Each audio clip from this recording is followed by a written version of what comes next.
Hello and welcome to my channel. I have, for your convenience, put all the colors that I'm using in that little side-by-side. You can go ahead and just pause the video and take a picture of it. That way it's a little bit easier instead of having to just write it all down.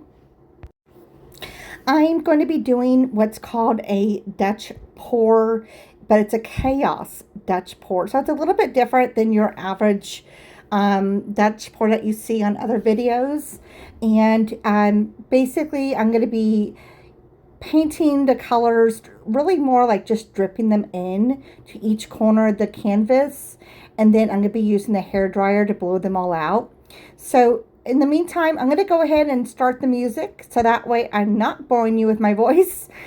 Please don't forget to hit the subscribe and like button. I really do appreciate it all. If you can, make a comment. Let me know what you think. Also, if you can hit the share button, that would be greatly appreciated. I'm trying to get up to 1,000 subscribers. If you're not subscribed, please don't forget to subscribe. And I hope you enjoy. Let me know. Thank you for watching.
and I wanted to bring you guys up close so you can see what this beautiful piece looks like. You could see the cells that are interacting with that metallic paint and the King's Payne from TLP. Just beautiful. And honestly, that's all the Liquitex that's doing that. Or not Liquitex, but the Floetrol. The Floetrol, it's the American Floetrol, but it's insanely beautiful. The way the hairdryer makes such amazing dimensions, it's just insane. You could really see how each little feathery type piece of the petals interact with each other, and it gives a dimension of far away to up close. And that's what I really like about these type of pieces. I really loved doing the Chaos Dutch pour. Definitely something that I will have to incorporate into future paintings. Now, the India Hue did mix in certain areas, not as well as others. For the most part, it did really great. Like up in this area, it worked awesome. But, and then in other areas, you could tell where the color sort of didn't mix as well in the left-hand corner. But trial by error. But I love, and look at this corner right here. See how I have it going the opposite way? So it literally looks like the inside of the flower. And that's what's so cool about it. I really like it. Let me know if you guys see something else in this painting. Some people, they look at my paintings right away and they go, oh no, I see something else. And so it is very interesting to see or hear from other people and what they see in each piece that I do. But I absolutely love flowing art. This is my, it's sort of like my soul is crying out. And it's every piece is definitely made with love from God. And it's just, I love pouring that out into each piece. And so I hope you really enjoyed this as much as I did. Let me know what you think in the comments below on the color choice I chose. And thank you for watching.